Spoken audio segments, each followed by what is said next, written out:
दुख दुख क्या है? जब मनुष्य कोई उम्मीद करता है या किसी से आशा रखता है, वह आशा पूरी नहीं होती तो मन बहुत खिन्न हो जाता है, परेशान हो जाता है। यहीं से शुरुआत होता है क्रोध का, तनाव का, अवसाद का, जिसके चलते हम कुछ भी किसी और का नुकसान कर बैठते हैं या स्वयं का बुरा कर बैठते हैं। ये सवाल उठता है कि हम क्यों ऐसा करते हैं? इसके लिए कौन जिम्मेदार है? कभी हम अपने संस्कारों, अपनी परवरिश, पैसा, सुविधा, शिक्षा, वातावरण या परिवार को दोषी मानते हैं, लेकिन सच कुछ और ही है। भारतीय दर्शन, धर्म पुण्य जन्म को मानता है, जिसके चलते हम और बातें भी उजागर करते हैं, जैसे ये हमारे पूर्व जन्म के कर्म हैं। तो क्या होता है ये पूर्व जन्म के कर्म? पूर्व जन्म के कर्मों का ब्यौरा तो इसे हम 3 शब्दों के जरिए समझ सकते हैं: प्रारंभ, संचित, क्रियमाण।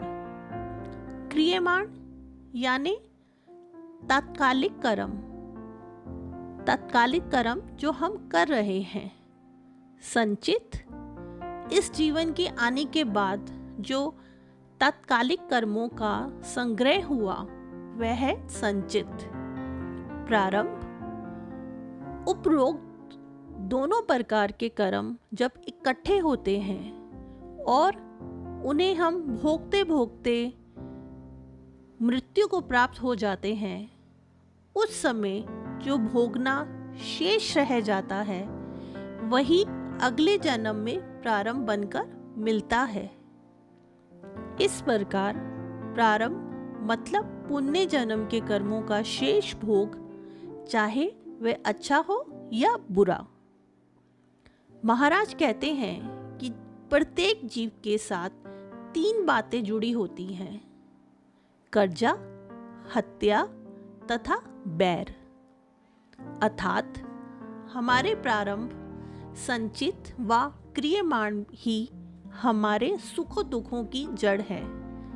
यदि इन्हें समझ लिया जाए और व्यवहार किया जाए तो निश्चित ही सफलता सिद्धि प्राप्त होगी।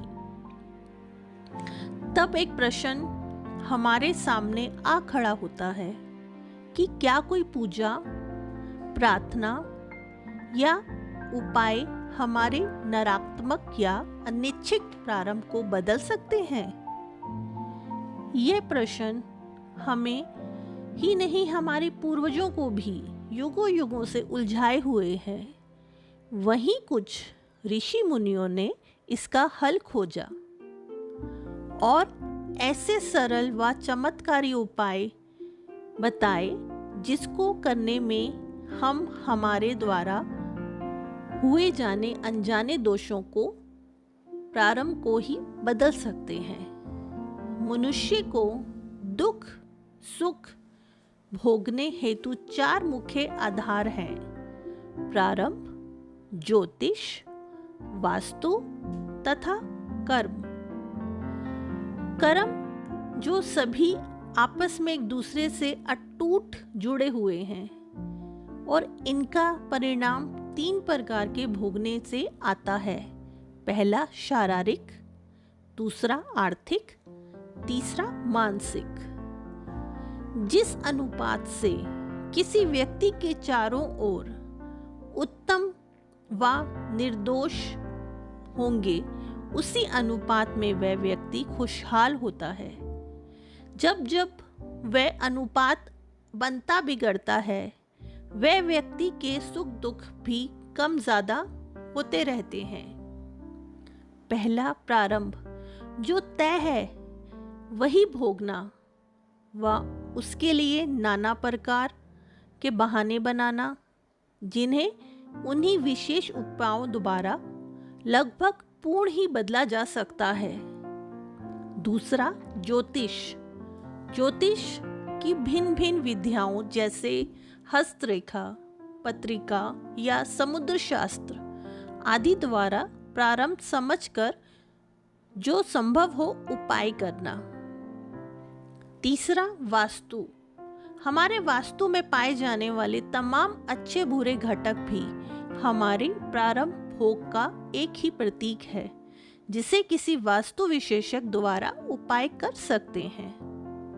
चौथा, कर्म।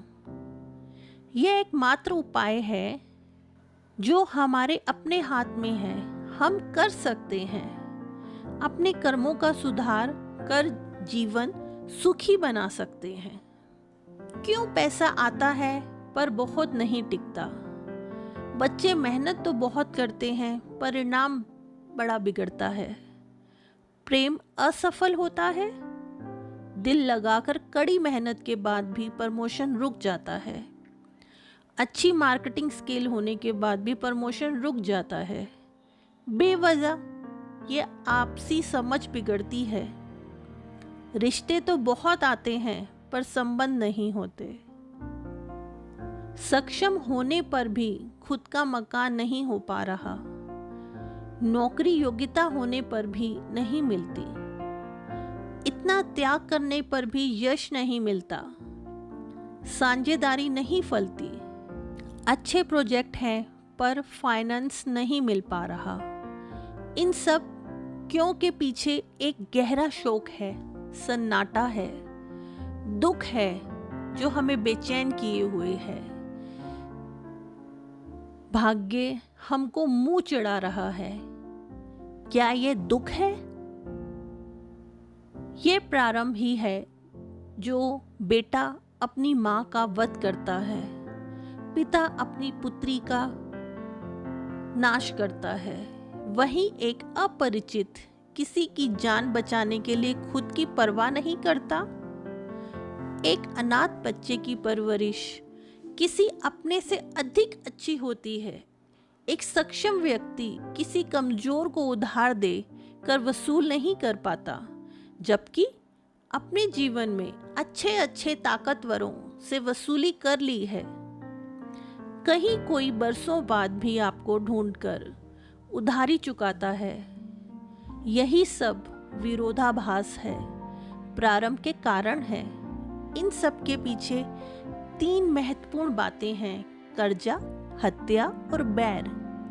ये तीनों की बार बार जन्म लेने और हिसाब बराबर करने के लिए बाध्य करती हैं। जब ये तीनों शून्य होती हैं तो मनुष्य को मोक्ष प्राप्त होता है।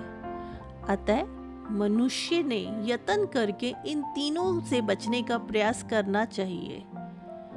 पुराने हिसाब को खुशी खुशी चुकता करना चाहिए। इसी में सबका हित है।